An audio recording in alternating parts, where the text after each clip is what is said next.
noches, bienvenidas, bienvenidos a Aquí se debate, nuestro segundo capítulo con los candidatos a constituyentes, con los que quieren escribir una nueva constitución para Chile. Estos son nuestras invitadas y nuestros invitados del día de hoy. Esta noche en el panel de Aquí se debate está la estudiante de Derecho y candidata por el Distrito 10, Emilia Schneider, quien postula en la lista del Frente Amplio. Comparte panel con el abogado Cristóbal Belolio, candidato por el Distrito 11 como independiente en la lista de Unidad Constituyente. Completa la mesa el exministro Cristian Monkeberg, militante de Renovación Nacional y quien apuesta por quedarse con un cupo en el Distrito 10. Ahí están ya presentados, Cristóbal, Emilia, Cristian. Bienvenidas, bienvenidos al programa. Vamos a partir con un minuto para que cada uno de ustedes digan por qué quieren ser constituyentes. Estricto orden alfabético, Cristóbal Belolio, en un minuto. ¿Por qué quiere ser constituyente? Gracias, Daniel. Bueno, yo soy profesor universitario, tengo 41 años, soy independiente, he escrito algunos libros y todos básicamente se vinculan con la pregunta de cómo vivir juntos. Y aunque estaba bastante cómodo en la academia y no tengo interés de hacer carrera política, yo creo que a todos nos incomodó profundamente, o sea, imposible no sacarnos de la comodidad después de lo que ha ocurrido en Chile en el último tiempo, y comprendo que estamos viviendo un momento histórico para el cual, sin saberlo, de alguna manera me estuve preparando toda mi vida, no solo en los contenidos, sino en la capacidad de entender que mi historia es una versión de la historia, mi verdad es una fracción de la verdad. Yo no voy a la constituyente a imponerle mi visión ni a ganarle a nadie. Voy a abrir espacios de diálogo, de entendimiento y a construir puentes. Ese es mi aporte. Gracias, Cristóbal. Cristian Monkeberg, en un minuto, ¿por qué quiere ser constituyente? Sí, bueno, primero agradecer la invitación y también saludarlos a los dos. Como les decía al principio, ojalá estemos los tres y podamos estar en la convención, que la ciudadanía finalmente es la que va a decidir. Son varios los temas que a uno lo entusiasman en esto. Lo primero, yo creo que es un proceso histórico y todo el mundo lo ha señalado. Aquí se van a fijar las reglas por muchos años de lo que es una constitución llamada ha sido inédito por la manera como se está llevando adelante. Me tocó participar en muchos de los acuerdos que hoy día están dándole factibilidad a la convención y uno de ellos es escaños reservados para los pueblos indígenas. Eso me empeñé fuertemente y creo que fue una señal potente de cómo se debe avanzar. Y al mismo tiempo, lo que dice relación con los acuerdos, el diálogo, el no imponer verdad, eso está perfecto. Y saber que nadie es dueño de la verdad, al revés, todos podemos aportar en algo y no en la lógica de un tercio, dos tercios, sino en la lógica de poder ir construyendo una base de constitución que nos represente a todos. Y finalmente, lógico, la experiencia de lo público ayuda. Y en eso creo que también puedo aportar en algo. Muchas gracias, Cristian. Emilia Schneider, en un minuto. Muchas gracias, saludarlos a todos. Bueno, mi nombre es Emilia Schneider, yo voy a candidata a constituyente por el Distrito 10 en la lista Pro Dignidad. En los últimos años me he desempeñado como activista por los derechos de las personas trans. Quiero darle una voz a las disidencias sexuales en este proceso constituyente. Me ha tocado ser dirigente feminista, vocera del 8 de marzo en 2018, vocera de las movilizaciones por la educación no sexista y durante la revuelta social me tocó ser presidenta de la FECH. Hay tres ideas que queremos aportar principalmente a la constituyente y a la nueva constitución. La primera es darle una perspectiva feminista y de las disidencias sexuales a toda la discusión constitucional. Hoy día tenemos una constitución que no nos reconoce, que menciona una vez a las mujeres y que no nos menciona ninguna vez a la población LGBTIQ+. El reconocimiento es el primer paso para garantizar derechos. En segundo lugar, queremos correr los cercos del proceso constituyente, abrir espacios de participación y construir una nueva democracia para el nuevo Chile, más participativa, más abierta y paritaria. Y por último, terminar con el modelo neoliberal, avanzar hacia un Estado social de derechos, repartir en serio la torta y la riqueza para garantizar derechos sociales. Muchas gracias, Emilia. Están ya presentadas y presentados los tres justo en el minuto exacto. Vamos a ver una nota que preparó Josefina de la Fuente acerca de los acontecimientos de esta semana, una semana tremendamente polémica, marcada, por cierto, por la inscripción precisamente de las listas a candidatos y luego volvemos al debate. Vamos a inscribir, chiquillos, casi 10.000 a la noche, capaz que pasemos los 10.000. Saltó a la fama como tía Pikachu, pero entró al CERVEL como Giovanna Grandón. Así quedaron registrados sus últimos momentos antes de plasmar su firma para clasificar a una carrera histórica.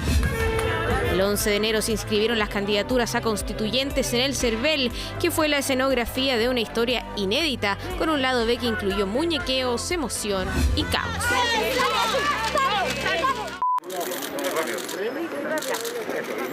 No había lista única en la oposición, pero sí ansiedad por llegar al CERVEL. Y tras un redoble de tambores para introducir el nuevo pacto, lista del apruebo. El candidato Muñoz no estaba contento. La derecha se tira los platos por la cabeza, pero en el momento de los eventos electorales se ordenan. Sobre el orden se refería a la lista única, porque en la calle... ¡Tranquilidad! ¡Tranquilidad! Para Chile hoy día, esta unidad es importante. Chile Vamos logró inscribir una sola lista de unidad. No sabían, eso sí, a esas alturas, que ese desorden pronto llegaría a la papeleta del Distrito 10, pero ya llegaremos a eso.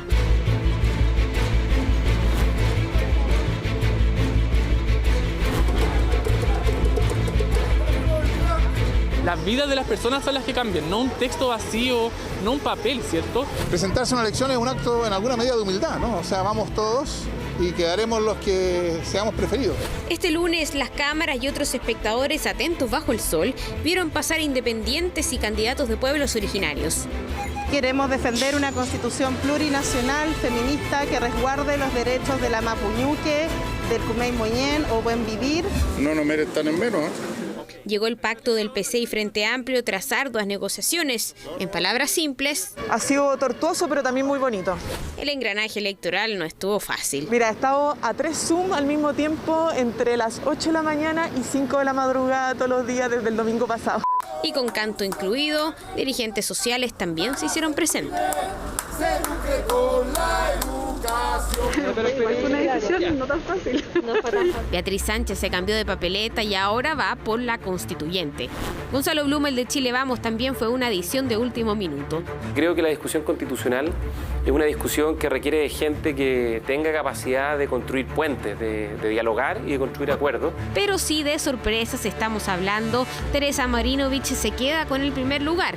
Con un cupo de republicanos, la controversial Marinovich desató una tormenta en Chile Vamos que terminó con la renuncia de su compañera de lista, Silvia Izaguirre. Y la nómina de candidatos también incluye caras conocidas que saltaron de las luces y el espectáculo a la papeleta. Gran honor ser candidato para el Distrito 12. ¡Vamos, Distrito 12! He conocido bastante este país y he conocido muchísimo el Distrito 13. Yo voy por construir acuerdos, por construir consensos. Cerradas las inscripciones, se comienza a preparar lo que será la Casa de la Convención. Además del Congreso Nacional, los 155 constituyentes trabajarán en este histórico Palacio Pereira.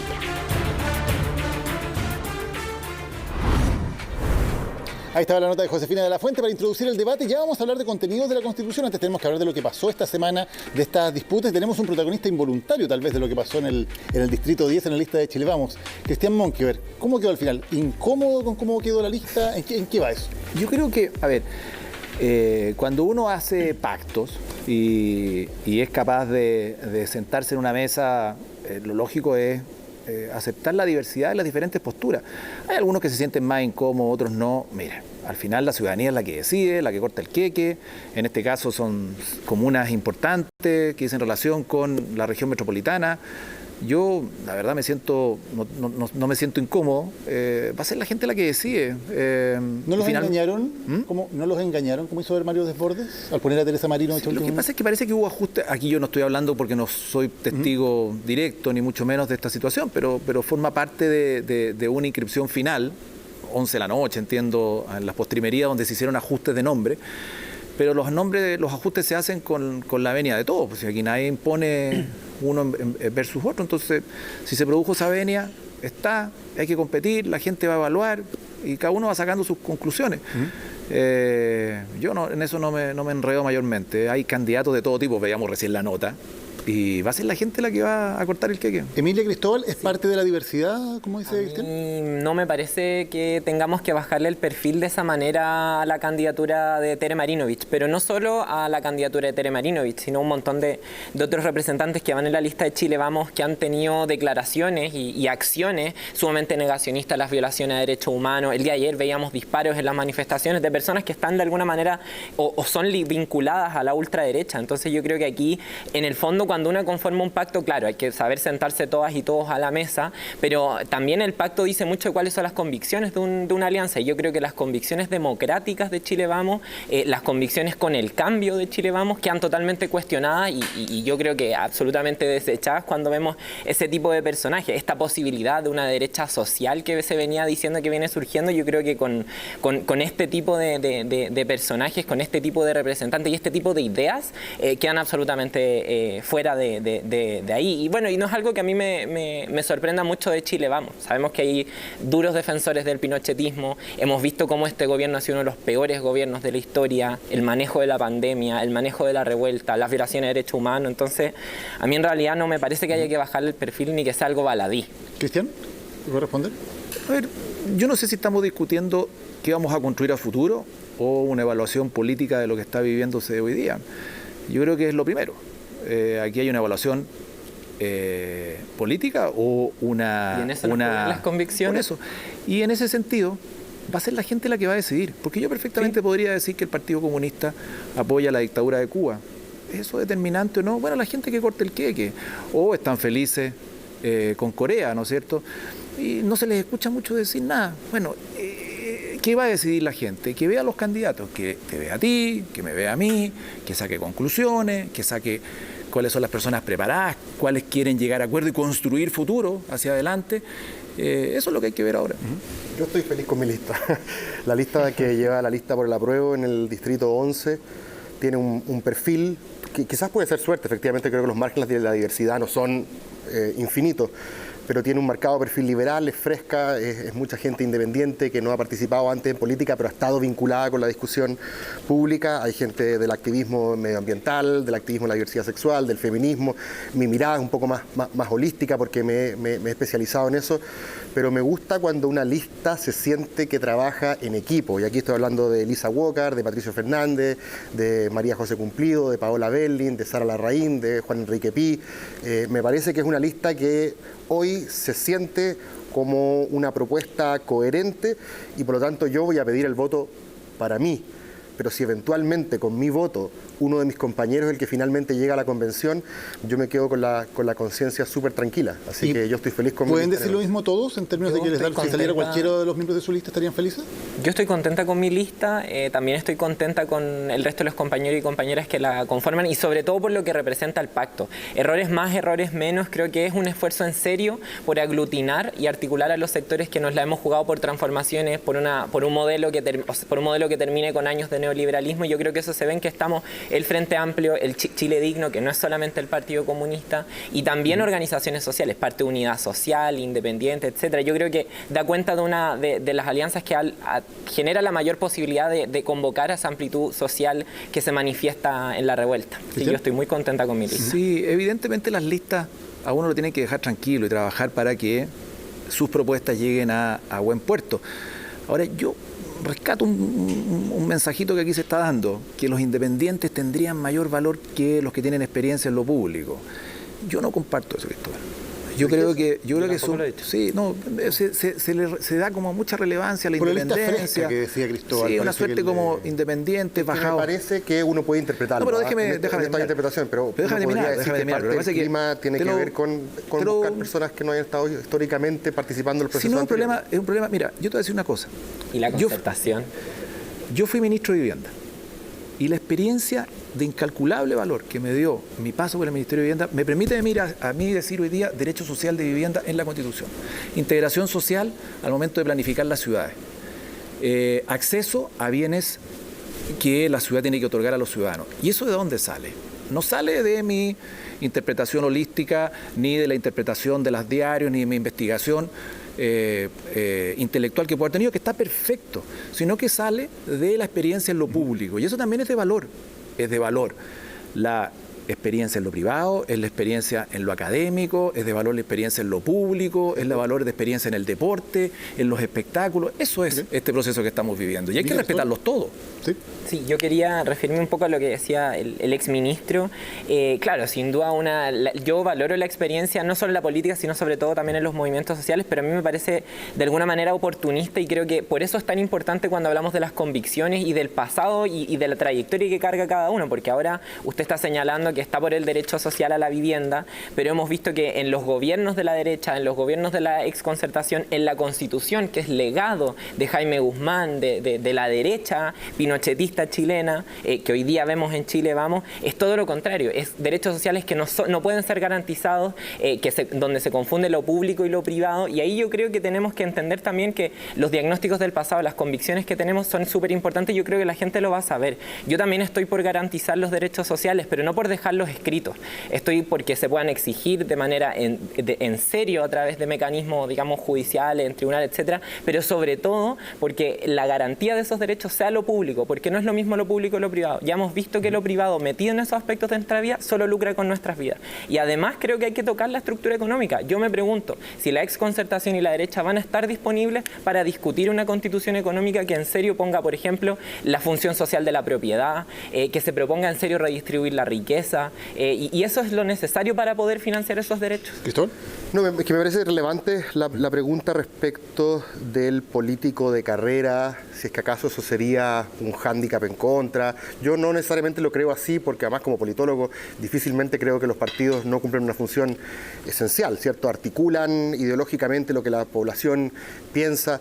Lo que estoy diciendo es que descriptivamente lo que yo vi en el estallido fue una crítica no solamente a la élite económica, a la élite política también. De hecho por eso estamos aquí. Ustedes tomaron nota de lo que ocurrió, y yo no hablo de la casta, pero tomaron nota, y creo que correctamente, de que la salida era constituyente. Después, cuando tuvimos el resultado de la segunda papeleta, convención 100% electa versus convención mixta, yo no leo ahí necesariamente que no haya derecho de los parlamentarios de estar. Tienen todo el derecho del mundo, y yo no soy nadie para decir que no puedan. Lo que estoy advirtiendo es que pareciera haber un clima que hace necesario que los partidos hagan una autocrítica, y por eso quizás no es casualidad que muchos partidos, además, Cristian, y es notable eso, le abrieron la puerta a independientes. Y es importante que en la Constitución, ahora ya para hablar de los contenidos, creo que Emilia tiene razón de entrar a eso, tenemos que hacernos cargo de la crisis que vive la democracia representativa y en general la idea de intermediación política, de que alguien por mí vaya a decidir, que es la manera como usualmente concebimos la democracia tradicional.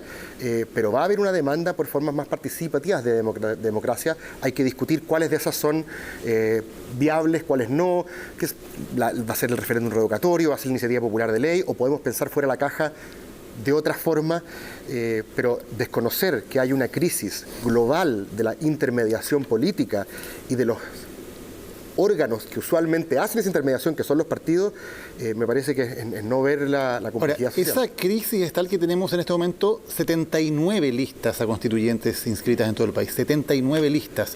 Hay algo positivo de eso, sí, hay algo positivo de eso, porque significa, si estuviéramos solamente 4 gatos hablando de esto, ¿qué legitimidad social podría tener un proceso si no sienten los chilenos y chilenas que sus huellas dactilares están aquí? Qué bueno que haya muchas listas. Es bueno que haya muchas listas, es bueno que haya... De hecho, es bueno electoralmente también para Chile Vamos, ¿no? Sí. De que puede dispersar el voto de... Sí, pero eso es otra cosa.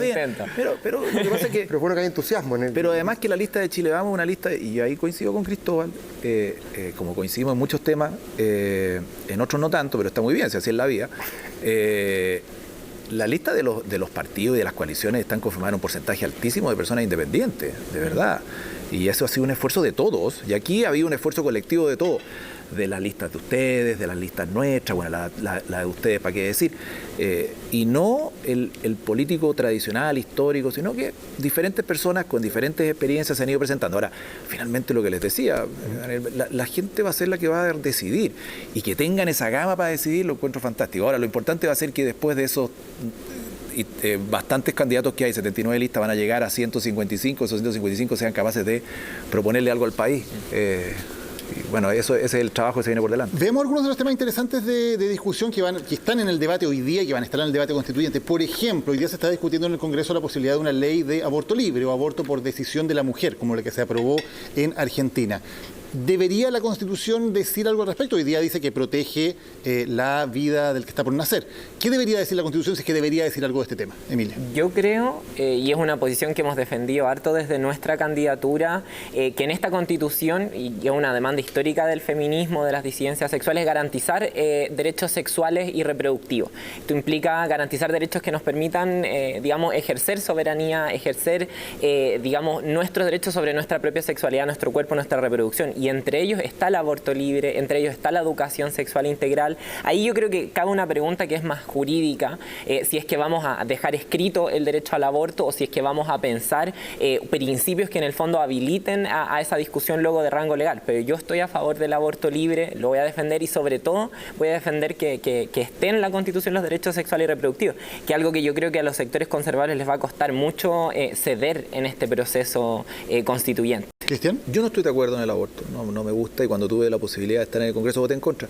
Encuentro muy legítimo el debate, me parece bien, cada uno con su postura, nadie va aquí a rajar vestiduras por una o por otra situación, pero en eso yo he sido súper claro y no tengo ningún problema en decirlo y en plantearlo.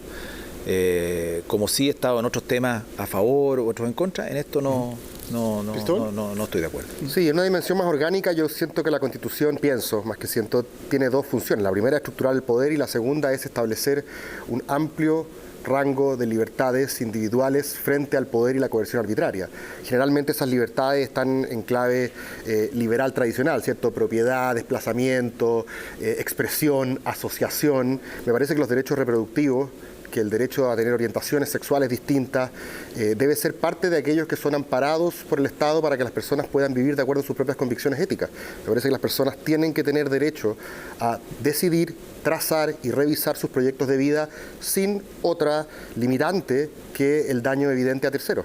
Va a haber una discusión ahí si es que tiene que estar expuesto o no el aborto, pero me parece que los derechos reproductivos hoy, así como el derecho de escoger una identidad de género, así como el derecho de participar de otras expresiones de vida que pueden ser poco ortodoxas en la sociedad, debe ser parte de lo que hoy día una constitución en una sociedad pluralista reconoce. Sí. Yo, o sea, en todo ese debate de garantizar derechos reproductivos y una serie de otras materias, no sé si es necesario que esté en la Constitución o que esté en una ley.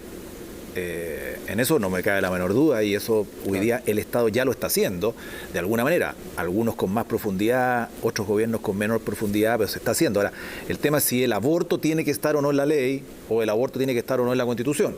O el matrimonio igualitario, porque entiendo que de lo que dice Cristóbal eso podría... Son temas, yo creo que son temas derechos que hoy día parte de la podemos ley. pensar que se agregan al catálogo tradicional de libertades individuales del constitucionalismo liberal moderno. Quizás hoy día hay que pensar en muerte digna, derechos reproductivos, identidad de género, autodeterminación sexual, como parte de aquel ámbito de la vida de las personas que queda sustraída del control del Estado o de la mayoría. ¿Estás de acuerdo? Sí.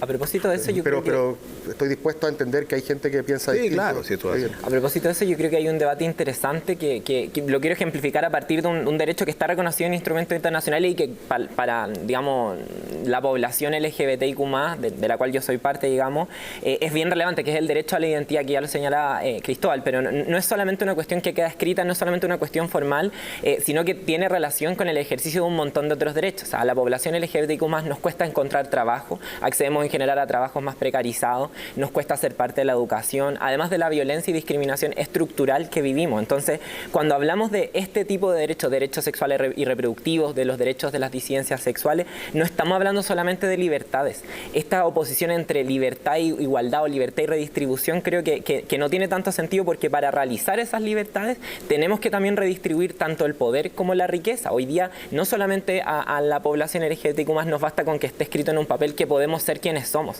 sino efectivamente también se nos tiene que garantizar dignidad. Y por eso yo ahí marco quizá un contrapunto con lo que señala Cristóbal. Yo no creo que esta sea una constitución que solo establezca libertades y limite el poder. Esta tiene que ser una constitución que habilite a la ciudadanía a participar mucho más en la toma de decisiones y que además garantice un marco para que haya el Estado, el aparato público, que lo repensemos, lo reconstruyamos, nos garantiza a todas y todos y todes un mínimo de dignidad. Y yo creo que, por ejemplo, y quiero corregir un poco algo que decía el exministro, hoy día no se está discutiendo una ley de aborto libre, se está discutiendo una ley de despenalización del aborto hasta las 14 semanas, porque las parlamentarias que presentaron este proyecto no podían presentarlo sin el patrocinio del gobierno, un gobierno que no dio ese patrocinio, y eso es una de las cuestiones que yo creo que hay que cambiar en la Constitución. El hiperpresidencialismo, hoy día tenemos que transitar hacia otro tipo de democracia, donde hayan mucho más controles ciudadanos, contrapeso entre el Congreso y el gobierno, y ahí yo creo que, se van mezclando todos estos temas. Un tema que queremos hablar, el tema del presidencialismo. Sí.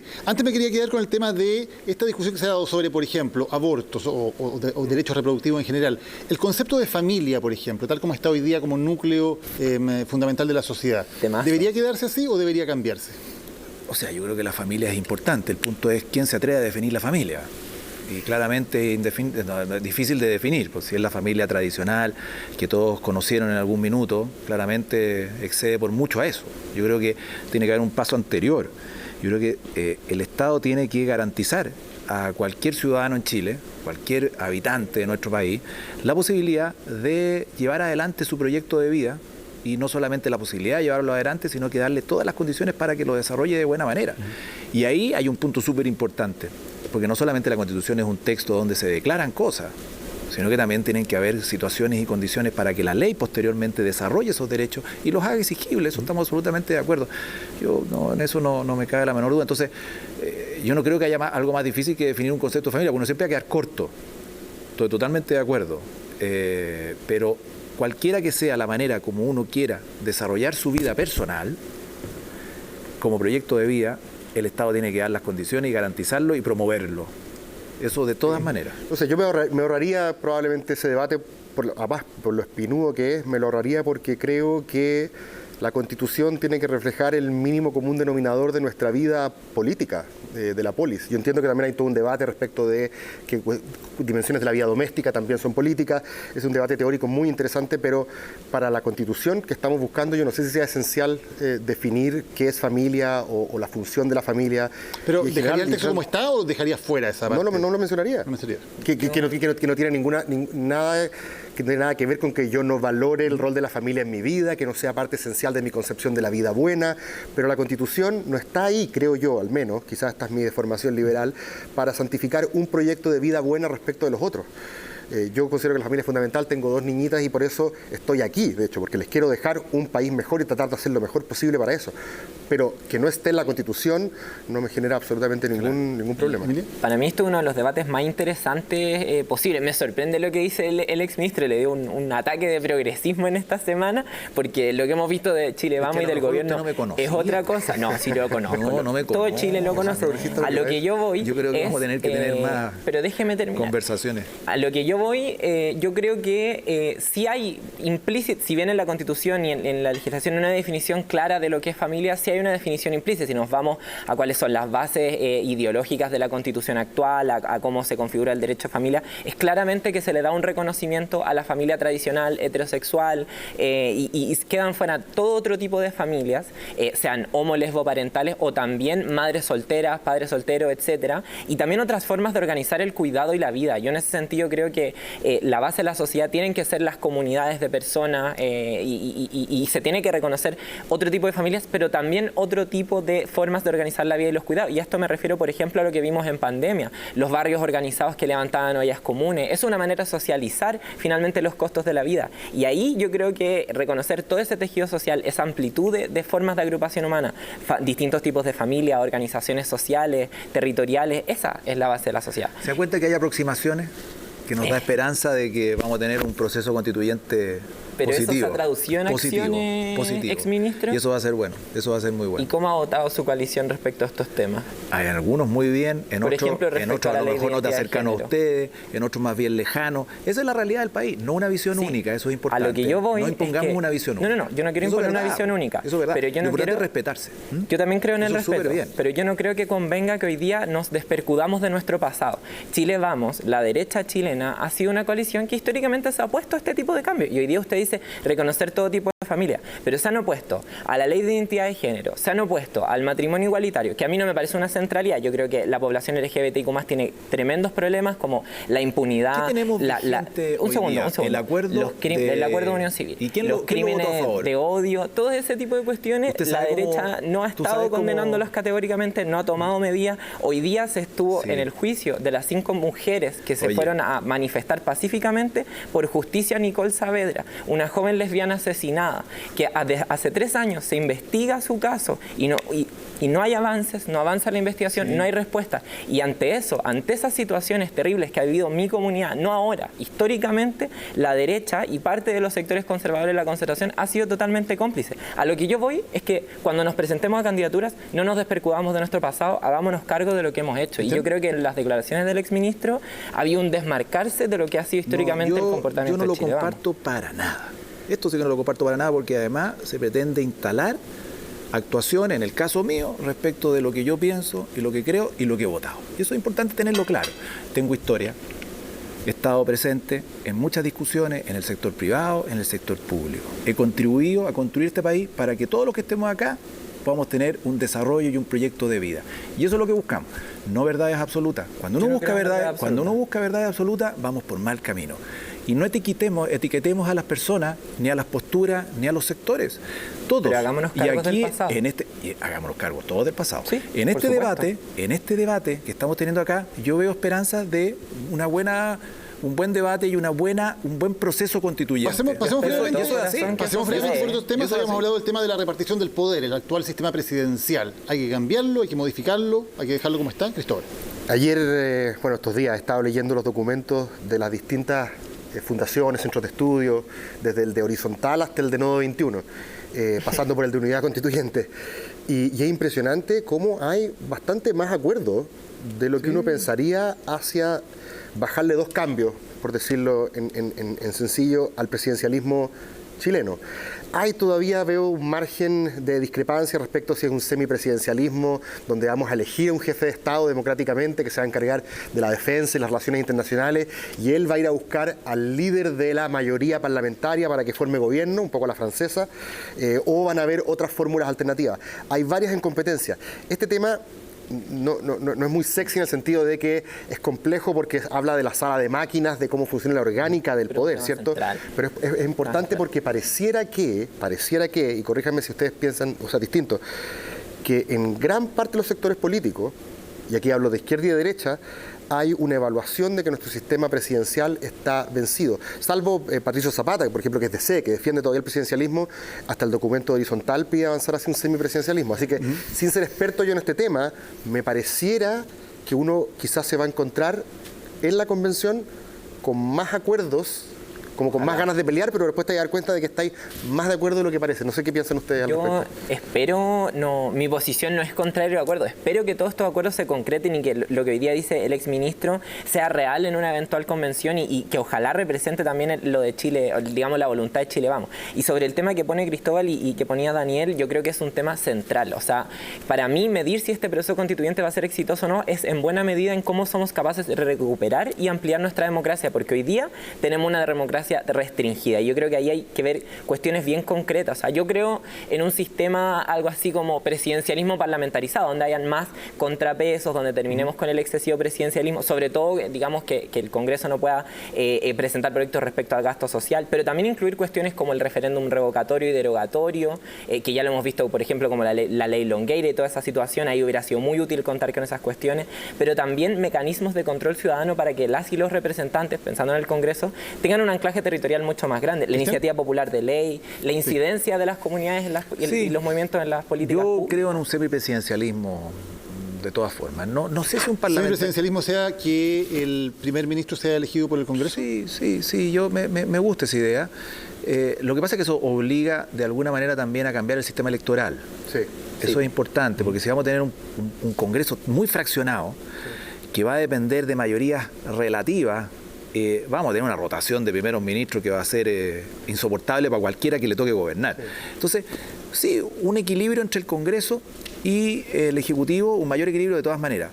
Un primer ministro que tenga un paso por el Congreso, una eventual censura, etcétera, también, pero obligaría a transformar o a modificar un poco el sistema electoral, a que no haya tanto fraccionamiento, para que no se haga inviable el gobierno que le toque. Yo creo que igual puede haber también agua en la piscina para eso. Con la gente que yo he conversado de distintos sectores políticos, parecieran tener la voluntad de que la Constitución, si bien no necesariamente establezca el sistema electoral, mandate un sistema electoral donde se haga carne el principio proporcional, representativo, para que la diversidad ideológica de Chile se manifieste, pero también un principio mayoritario que permita gobernar. Puede ser un sistema mixto, donde haya, por ejemplo, lista nacional, por un lado, que representa esta idea más mayoritaria, y otro más proporcional, y distritos más pequeños, uninominales. Puede haber un sistema mixto, que lo ha propuesto Mauricio Morales, por ejemplo. Con lo desprestigiado que está el Congreso, porque todos parecen estar de acuerdo, sí, quitémosle poder al presidente, pero cuando eso significa darle más poder al Congreso, por ejemplo, que el Congreso elija realmente. Lo que pasa es que la gente está de acuerdo con eso. Para terminar, lo que uno piensa generalmente cuando habla de desconcentrar el poder, de redistribuirlo, de separarlo, de que se supervigilen unos a otros, ¿cierto? Lo está pensando en una lógica transversal, horizontal. mejor dicho. Pero también esta desconcentración es hacia abajo. No es solamente el Congreso el que va a tener el poder. Yo también he visto en la gran mayoría de los trabajos que se han hecho al respecto de que hay un hambre de, llamémosle así, localismo, de desconcentración territorial, que las decisiones se tomen lo más cerca de las personas a quienes afectan. Entonces, por lo tanto, no es que el Congreso se vaya a llevar la pelota para la casa en esta situación. Claro, ahí está la otra mirada también. Que es ahí está la otra parte, que es el corte de desconcentración vertical. Claro, que cómo le damos poder a las regiones, que finalmente es eso.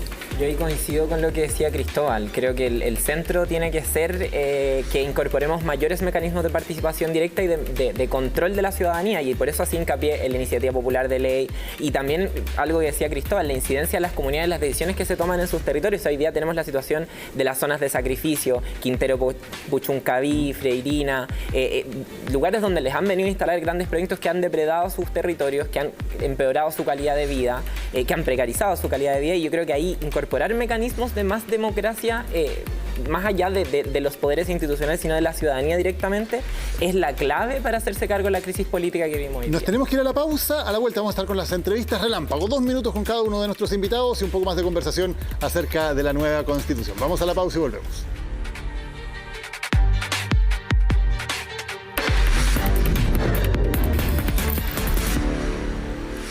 Estamos de vuelta en Aquí se debate, un debate que no se ha terminado en comerciales, como usted se mantuvo sin mayor interrupción. Y ahora vamos a hacer la entrevista relámpago, 2 minutos con cada uno de nuestros invitados, preguntas cortas, respuestas cortas para tratar varios temas. Todo esto es por orden alfabético, así que con la B como en el colegio, pasa de los primeros adelante, Cristóbal Belolio. Dígame. Cristóbal Belolio fundó Red Liberal, estuvo en algo que se llamó Sentido Futuro. Ahora va por el cupo de Ciudadanos. Le ha costado armar un referente político que sea exitoso, ¿no? No, Red Liberal es mi único hijo.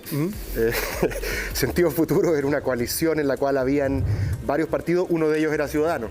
Así que me parece súper coherente estar... Pero ¿qué pasa con los liberales en Chile, que no son capaces de armar un partido? Es una buena pregunta. Dicen que juntar liberales es como arriar gatos. Pero el liberalismo de alguna manera es culturalmente hegemónico en Chile. Hay liberales en el Frente Amplio que hoy día, cuando muchas veces votan a favor de ciertas libertades valóricas, lo hacen desde una perspectiva intelectualmente liberal. Hay liberales también en la derecha. Yo diría que hay 3 partidos en Chile que, sin complejo, se hacen cargo un poco de esa herencia. El Frente Amplio tenía antes el Partido Liberal, que ahora está en Unidad Constituyente, Ciudadanos y Evópoli en la derecha. Así que yo creo que no es necesario tener un referente químicamente puro, porque el liberalismo es un paisaje y es muy variado. En una frase, ¿qué significa ser liberal en el Chile de hoy? En el Chile de hoy, ser liberal significa aspirar a un régimen político justo que sea posible de justificar justamente ante el tribunal individual de la razón de cada persona. Usted es nieto de un intendente metropolitano durante la dictadura, primo del actual vocero de gobierno. ¿Es como la oveja negra de la derecha? Los quiero a los dos mucho. Mi abuelo es lo máximo para mí, mi primo Jaime, bueno, pertenece a otra, no lamentablemente, pertenece a otra tribu política, pero yo he ido construyendo mi propia historia a través de una evolución intelectual de la cual me siento bastante orgulloso y creo que ha sido intelectualmente honesta. ¿Y por qué? ¿Qué fue el elemento que decidió que usted saliera de alguna manera de la derecha? ¿En serio tengo que dar la lata con eso? No la lata, pero es que como 30 segundos nomás, así que si es breve mejor. No, creo que es importante pensarse a sí mismo desde el desarraigo. Es decir, no solamente desde el lugar que me tocó nacer, con los privilegios y las ventajas que me tocó vivir, sino qué hubiera pasado, qué principios abrazaría yo, qué valores tendría yo si yo hubiera nacido en otro lugar. Y probablemente en la búsqueda de esos principios más universales es donde yo llegué a una forma de liberalismo que es la que hoy día me representa. Usted decía una lista fresca la que tenemos en el distrito, pero los apellidos son Belolio, Larraín, Fernández Chadwick, Walker. ¿Demasiada élite en esa lista? ¿Tengo que contestar todavía o no? Sí, la última. Bueno, es importante que la gente que representa ciertas comunidades vaya por esos distritos. Hay mucha gente que dice, ¿por qué todos quieren ir por el 10 o por el 11? Bueno, me parecería mucho peor que del ex distrito 23, de Las Condes, Vitacura y Barnechea, trataran de representar a todo Chile, que es como usualmente se ha hecho. Me parece honesto que la gente que tiene ciertos vínculos y círculos culturales ahí trate de representar juntamente esos vínculos y círculos culturales. Me parece enteramente coherente. Cristian Monkeberg, en orden alfabético, 2 minutos también. Muy bien. ¿Cuánto alcanzó a durar de ministro secretario general de la presidencia? Unos buenos meses. ¿Cuántos fueron? Fueron casi 6 meses, sí. ¿Por qué ha habido tanto cambio y tanta rotación en este gabinete? ¿Ya no vale lo mismo que antes ser ministro? No, mire, yo soy un agradecido de la posibilidad que me ha dado el presidente de ser ministro, lo dije al principio. De verdad, mi experiencia en estos 3 años es muy distinta a la anterior y todo lo que significó el paso por los ministerios, sobre todo el Ministerio de Vivienda. El Ministerio de Vivienda me marcó muchísimo. Por los temas que conversaba al principio, el derecho a la vivienda, el tema de integración social, que lo incorporamos tan fuertemente en el debate y que no es bandera de unos o de otros, sino que es muy necesario el acceso a la ciudad. De verdad fue muy potente. Ahora, los gabinetes y los gobiernos siempre tienen rotaciones. En el caso mío... ¿Este ha tenido más que ninguno desde la vuelta a la democracia? Ha tenido unas rotaciones intensas, pero en el caso mío, mira, pude estar en el Ministerio de Vivienda, que fue de incalculable valor, luego el Ministerio de Desarrollo Social y finalmente la Secretaría General de la Presidencia. Ser exministro de un gobierno que tiene una popularidad depende de la encuesta, digamos, pero estando por el 10% más o menos, dependiendo de las cuentas que uno mire. ¿Es un plus o es una desventaja a la hora de ir a buscar votos? Yo creo en la experiencia que uno adquiere en el sector público y la verdad que a mí me ha servido mucho. Y creo que esa experiencia puede ayudar muchísimo a poder construir esta conversación que en poco menos de una hora o casi una hora me he dado cuenta que hay algunos puntos que tenemos diferencias absolutas y otros que se puede generar marcos de entendimiento. Entonces, ahora yo me considero que puedo ser un aporte. Ahora la gente es la que va a cortar el queque, como dije al principio. Claro, pero le pregunto por el rol del gobierno. O sea, para ponerlo en simple, en el afiche, ¿usted va a salir con el presidente Piñera o solito? No, pero si esto es una conversación. Oye, yo al presidente le tengo mucho aprecio y mucho cariño, pero yo creo que esto es una convención constitucional donde la gente... Yo voté a prueba y voté a convención constitucional. Y muy pero es normal que cuando los presidentes son populares los candidatos pidan sacarse fotos con ellos. Yo me creo a sí mismo. Y creo, sinceramente, no tengo ningún problema aparecer en la foto con quien usted me diga. No, con algunas personas que no. Pero en lo personal, creo que perfectamente, creo que estas elecciones son individuales. Hay que elegir una persona, hay que votar por él. ¿Con Tere Marinovich tampoco en la foto, sí? ¿Con Tere Marinovich tampoco? No, tengo a mi señora y con eso basta. Emilia Schneider, 2 minutos. Qué nervio lo del relojito. Sí, te va a correr ahora. ¿Fue un fracaso haber sido presidenta de la FECH sin haber alcanzado la votación, el quórum legal para que la votación fuera habilitada? Esto es una pregunta muy interesante. Para mí no fue un fracaso porque creo que a lo largo de un mandato es muy difícil hacerse cargo de una crisis de una organización social, pero sí creo que desde el feminismo, a mí antes de ser presidenta de la FECH me tocó ser dirigente a las movilizaciones feministas, levantamos un cuestionamiento bien grande a las organizaciones sociales y políticas y creo que ese cuestionamiento todavía no termina de cuajar en una respuesta y creo que desde ahí aportamos un granito de arena y además, incluso con esa crisis de representación que no solamente de la FECH, sino de todas las organizaciones sociales y políticas tradicionales, logramos tener un rol en la revuelta social. Movilizarnos, poner temas sobre la mesa, aportar con un punto de primeros auxilios a la revuelta social, que es algo que no pasa solamente por la presidencia. En 2011 el movimiento universitario era fundamental en el movimiento social. En 2019, 2020, 2021 es un actor totalmente secundario. ¿Por qué ha perdido tanta relevancia? Yo creo que los movimientos sociales tienen ciclos altos y bajos. Yo no creo que el movimiento estudiantil sea totalmente irrelevante. Creo que durante el año pasado, el tiempo que a mí me tocó ser presidenta, sí pusimos ciertos temas importantes sobre la mesa, sobre todo en el último tiempo la educación no sexista, la educación sexual integral. Y creo que hoy día hay un nuevo sujeto que es totalmente distinto que ingresa al debate público, que ya no son los grandes sindicatos, que no son las organizaciones sociales tradicionales, sino que es un sujeto de la revuelta popular, un nuevo pueblo que de alguna manera ingresa al debate. Entonces, de alguna manera, todos los actores sociales y políticos tradicionales quedan un poco fuera. Yo sí creo que el movimiento estudiantil, por muchas coyunturas, por muchos complejos, por errores que también tenemos que asumir las conducciones, ha perdido relevancia, pero confío en que hoy día las y los dirigentes actuales, con quienes yo mantengo mucho contacto, efectivamente van a dar una respuesta a la crisis. Usted milita en Comunes, el presidente de Comunes, Jorge Ramírez, anunció que Beatriz Sánchez no sería candidata presidencial, un anuncio que tenía que hacer ella. Beatriz Sánchez dijo en CNN, me pareció pésimo que un dirigente hombre hable por una dirigente mujer, fue un golpe muy duro. ¿Debería renunciar Ramírez?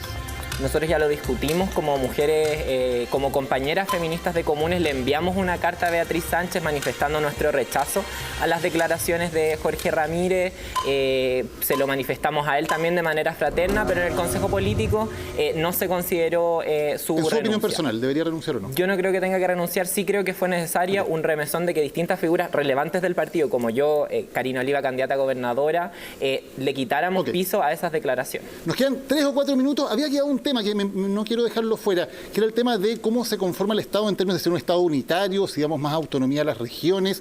¿Cómo se hace esa mayor diversificación del poder? De hecho, hemos transformado el concepto de subsidiariedad en el fetiche de si puede haber o no Estado empresario, que yo creo que también hay cierta agua en la piscina hoy día para que asuma roles quizás más estratégicos en muchas áreas. Pero subsidiariedad, si uno lo piensa como el derecho de una sociedad menor de no ser cooptada, intervenida por una sociedad mayor que sería el Estado, uno podría ocuparlo para distintas comunidades y formas de vida que reclaman derecho a organizarse en forma independiente. ¿Qué significa eso? O sea, por ejemplo, yo estoy abierto completamente a la posibilidad de que comunidades de pueblos originarios, por ejemplo, puedan tener formas de expresión política propia. Creo que también hay distintas comunidades religiosas, hay comunidades de vida en distintas maneras de la diversidad que hoy día tiene Chile, que perfectamente pueden aspirar a ciertos grados de autonomía de las reglas generalmente obligatorias. Es una gran discusión que vamos a tener porque supuestamente la tradición constitucional a la que pertenecemos es ciega a la diferencia, pero es evidente que hoy día hay una demanda por reconocimiento de ciertas diferencias e identidades grupales. La pregunta es, ¿cuánto en la Constitución tiene que ser común para que esto tú y yo resulte, por así decirlo, y cuánto puede admitirse grados y regímenes de diversidad y autonomía? Yo a lo concreto, y lo planteo, yo creo en un Estado muy presente.